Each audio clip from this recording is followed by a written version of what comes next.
Hola con todos. En este primer bloque presentaremos el análisis clínico estructurado de una paciente de 23 años que cursa con un cuadro de ansiedad patológica severa, caracterizado por un estado de alerta constante y pensamientos catastróficos recurrentes. El problema central del caso radica en su elevado malestar subjetivo y una marcada pérdida de funcionalidad, desencadenados tras estresores vitales agudos como el nacimiento de su segunda hija y una reciente crisis relacionada por infidelidad de su pareja. El estudio de este caso se justifica clínicamente ante la necesidad de aplicar la terapia cognitiva conductual para restituir la anatomía de la madre y mitigar riesgos en la dinámica de crianza de las dos menores a su cargo. Nuestro objetivo terapéutico general se orienta a disminuir los niveles de ansiedad y sintomatologías depresivas leves a través de la reestructuración de sus esquemas cognitivos y el entrenamiento en estrategias conductuales y de relajación. En este segundo bloque analizaremos los conceptos clave que explican la psicopatología de la paciente bajo el marco del DSM-5. La sintomatología opera como un circuito cerrado. En primer lugar, el condicionamiento ambiental derivado de su entorno inestable activa de forma automática su malestar. Esto desencadena pensamientos catastróficos, expresados de la idea fija e irracional de que su hijo mayor contraerá leucemia. A nivel conductual, la angustia se traduce en inactividad motora, manifestada en una fuerte tendencia a permanecer en cama y descuidar las labores del hogar. Todo este cuadro decanta finalmente en una severa pérdida de funcionalidad que fractura sus roles familiares, personales y de pareja. Como podemos observar, cada síntoma se interconecta directamente, consolidando la necesidad de una intervención psicológica estructurada. Respecto a la justificación, este estudio de caso se realizó ya que el trastorno de ansiedad generalizada es uno de los trastornos con mayor impacto en la vida de las personas a nivel mundial. En este caso, la paciente presenta ansiedad persistente acompañado de pensamientos catastróficos que afectan su bienestar emocional y su funcionamiento diario, ¿no? Por ello, se plantea la aplicación de la terapia cognitivo-conductual. Es una intervención que es ampliamente respaldada por evidencia científica y asimismo demostró ser eficaz para reducir síntomas de ansiedad y modificar y cambiar patrones de pensamiento disfuncionales y también ciertos comportamientos, conductas, ¿no? Además, el caso nos permite aplicar los conocimientos previos durante nuestra formación profesional y comprender de mejor manera cómo es que se desarrolla un proceso de evaluación e intervención psicológica. En cuanto a estadísticas, la Organización Mundial de la Salud señaló que los trastornos de ansiedad son uno de los trastornos mentales más frecuentes a nivel mundial y que en el año 2021 afectó a 359 millones de personas, lo que equivale al 4,4% de la población mundial. Asimismo, estos trastornos de ansiedad se suelen mostrar más en mujeres que en hombres y afectan significativamente la vida social, familiar, académico o laboral cuando no reciben un tratamiento adecuado. Y cuando no lo reciben se puede expandir mucho más los episodios de trastornos de ansiedad. Por eso es muy importante estudiar, ¿no?, este tipo de casos y promover intervenciones oportunas. Ahora, respecto a los antecedentes a nivel mundial, como mencioné anteriormente, la OMS informó que en el 2021 359 millones de personas aproximadamente, que equivale al 4,4% de la población mundial, presentaban algún trastorno de ansiedad. Y pese a haber tratamientos eficaces, solamente el 27,6% de las personas recibía atención especializada. Ahora, en Latinoamérica, un estudio en México encontró la prevalencia del trastorno de ansiedad generalizada que oscilaba entre el 30,7% y el 32,6%. Finalmente, en el Perú, estudios realizados en instituciones educativas de San Martín de Porres evidenció ansiedad severa, principalmente en las dimensiones de ansiedad social, con un 25,9% y pánico con un 28,3%, lo que indica que no solo hay un alto porcentaje a nivel mundial, sino que también a nivel latinoamericano, a nivel nacional. Por eso es de suma vitalidad poder identificar qué tipo de trastorno presenta la persona e intervenir de manera oportuna para evitar un impacto negativo en su vida. Ahora, para marco teórico, la terapia cognitivo-conductual es un enfoque psicoterapéutico cuyos fundamentos indican que las perturbaciones emocionales y conductas de una persona están determinados en gran medida relacionados por la forma en la que este sujeto, esta persona, estructura e interpreta o cómo ve su mundo, ¿no? Asimismo, Beth Judith, psiquiatra y autora estadounidense, explica que la cognición se organiza en creencias centrales, que son las ideas más profundas de uno, ¿no? Como que yo soy incapaz, yo soy tonto, ¿no? Y también las creencias intermedias, que son las reglas, suposiciones que guían su comportamiento. Por ejemplo, yo tengo que hacer esto o tengo que hacer tal cosa o vestirme así o sentirme así para que la otra situación no pase. Y también los pensamientos automáticos.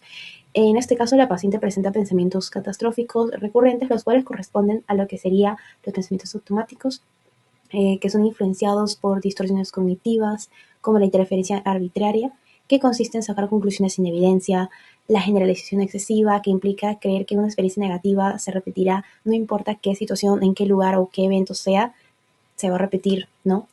Que lleva a percibir las situaciones como mucho más amenazantes de lo que en realidad son, de lo que en realidad pueden llegar a ser. Pasemos a presentar el caso, el cual nos habla de Milagros. Ella tiene 23 años de edad, vive en Santa Anita, nació en Chimbote en el año 96, actualmente cumple el rol de ama de casa, completó la secundaria y vive con su pareja o conviviente y sus 2 hijos.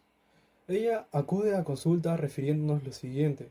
Bueno, la paciente nos comenta de que viene experimentando una preocupación constante e incontrolable desde específicamente hace un año, centrada propiamente en lo que vendría a ser la solvencia económica de su hogar, en la salud de ella y la de sus hijos. Presenta diferentes síntomas físicos, como lo podrían ser cefalias, insomnio, mareos, una presión en el pecho, palpitaciones. Toda esta sintomatología se intensificó tras descubrir una infidelidad por parte de su pareja, acompañándose de la tristeza, un gran desánimo, irritabilidad, incluso aislamiento. ¿Qué antecedentes relevantes encontramos? Específicamente a los 19 años de edad, mientras trabajaba bajo presión, le dio un cuadro de ansiedad. Ella fue diagnosticada con la misma patología y recibió tratamiento farmacológico. En el área familiar hay mucha evidencia interesante. Una madre estricta, un padre alcohólico, el cual constantemente provocaba conflictos, una madre que era muy nerviosa, quizás muy poco permisiva, causó en ella un cuadro muy interesante. En los antecedentes escolares vemos que era una alumna promedio, un poco perfeccionista, bastante tímida, introvertida y con un círculo medianamente reducido. Pasemos a hablar sobre la hipótesis diagnóstica. Ella concretamente se encuentra en un trastorno de ansiedad generalizado con el código F41.1, que se caracteriza por preocupaciones constantes sobre múltiples áreas, el futuro, la salud y el área de la economía. Tiene una dificultad muy grande para controlar esa preocupación, experimenta tanto síntomas físicos como cognitivos que afectan a su calidad de vida. Le genera un malestar sumamente significativo y un deterioro del funcionamiento por más de 6 meses. Ahora pasemos a explicar el diagnóstico diferencial. Como primera parte encontramos el trastorno de pánico, el cual se descarta porque los síntomas intensos que ella puede experimentar como palpitaciones, el ahogo, los mareos, no aparecen en sus crisis inesperadas, sino como consecuencia de sus preocupaciones continuas y conscientes que tiene. Pasemos a la fobia social, y es que sus temores no se relacionan precisamente con el tema propiamente de relacionarse con otras personas, ni el miedo a la evaluación, ni el escrutinio social, sino con la salud física de su familia, con el futuro y su situación económica.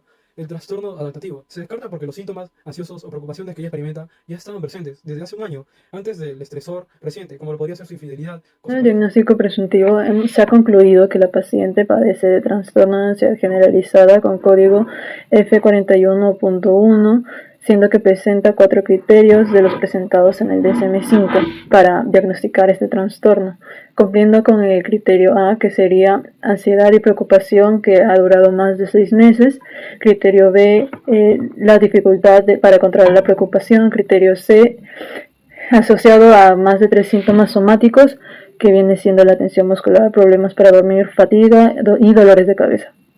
Y por último, el criterio D, que viene siendo malestar significativo que deteriora su calidad de vida, su funcionamiento con relaciones tanto familiares y personales. La etiología, empezando por la dimensión biológica, que sería que la paciente presenta una alta respuesta física al estrés, evidenciando por sus problemas de sueño, los síntomas de ansiedad como taquicardia y sudoración, además de sus dolores corporales y cefaleas tensionales. Siguiendo con la dimensión psicológica, se observan pensamientos negativos sobre sí misma y una tendencia a interpretar situaciones cotidianas de manera catastrófica. También presenta dificultad para tolerar la incertidumbre y utiliza estrategias de afrontamiento evitativas. Por último, la dimensión social. La paciente creció en un entorno familiar conflictivo y ansioso. Actualmente enfrenta aislamiento social y escaso apoyo, dependencia económica de su pareja y un ambiente familiar que le genera mucho estrés.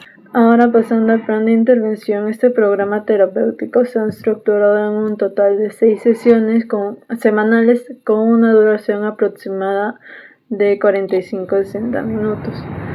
Se ha dividido el plan de la siguiente manera. En la sesión 1 y 2, el objetivo principal es establecer la alianza terapéutica mediante la firma del contrato psicoterapéutico y el encuadre clínico con el paciente, además de psicoeducar al paciente sobre el modelo cognitivo-conductual, que será el enfoque que se aplicará durante todas las sesiones. Para la sesión 3 se identificará la red de apoyo de la paciente que puedan ayudarla a eliminar comentarios hostiles o invalidantes que la refuercen negativamente. Y se registrará situaciones y factores estresantes que activen estos pensamientos automáticos. Para la sesión 4 se insertará el modelo de técnica de relajación progresiva de Jacobson, combinada con la técnica de respiración diafragmática, con el fin que la paciente logre discriminar los estados corporales de tensión y distensión. Para la sesión 5 se aplicará la técnica de 3 columnas para incentivar el registro del pensamiento empírico y la estructuración de pensamientos desadaptativos. Y se implementará la técnica de inducción a la preocupación y el desarrollo de guiones de decatastrofismo para confrontar el miedo a la incertidumbre. Por último, para finalizar el plan de intervención, está la sesión 6, que será entrenar a la paciente con la técnica de resolución constructiva de problemas, que le ayudará a modificar la perspectiva del problema ante una amenaza, de una amenaza a una oportunidad de afrontamiento. Y se le programará actividades placenteras que la refuercen positivamente. Y por último, se repasará lo aprendido en terapia y se le informará sobre posibles recaídas. Y miren, lo interesante de este caso es cómo encaja perfectamente con la teoría cognitivo-conductual. Los autores dicen que gente con ansiedad generalizada ve peligro donde no lo hay y se adelanta siempre al peor escenario. Milagros hacía exactamente eso. Veía que su hijo tosía un poco y su mente ya le hacía pensar que tenía leucemia. Además, su hábito de estarle dando vueltas a las cosas en su cabeza, conocido como rumiación, no le servía para resolver nada. De hecho, a pesar de que era su manera de intentar controlar la incertidumbre, solo le causaba más dolores físicos y ese bajón emocional que descubrimos en la evaluación. De todo lo analizado y visto en este caso, podemos sacar 3 conclusiones clave de todo esto, siendo el primero que Milagros tiene una capacidad intelectual promedio, lo que significa que tiene las herramientas necesarias para entender y aplicar las tareas de la terapia. Lo segundo es que su personalidad tiende mucho a la dependencia y a la ansiedad. Le cuesta confiar en sí misma y suele evitar los problemas en lugar de hacerles frente. Por último, confirmamos que sufre de un trastorno de ansiedad generalizada moderado, junto con una depresión leve. Todo esto explotó por la mezcla de sus miedos internos y los problemas reales que tiene encima, como la falta de dinero y la crisis con su pareja. Y ahora, finalmente, ¿qué podemos hacer por Milagros? ¿Qué se puede hacer?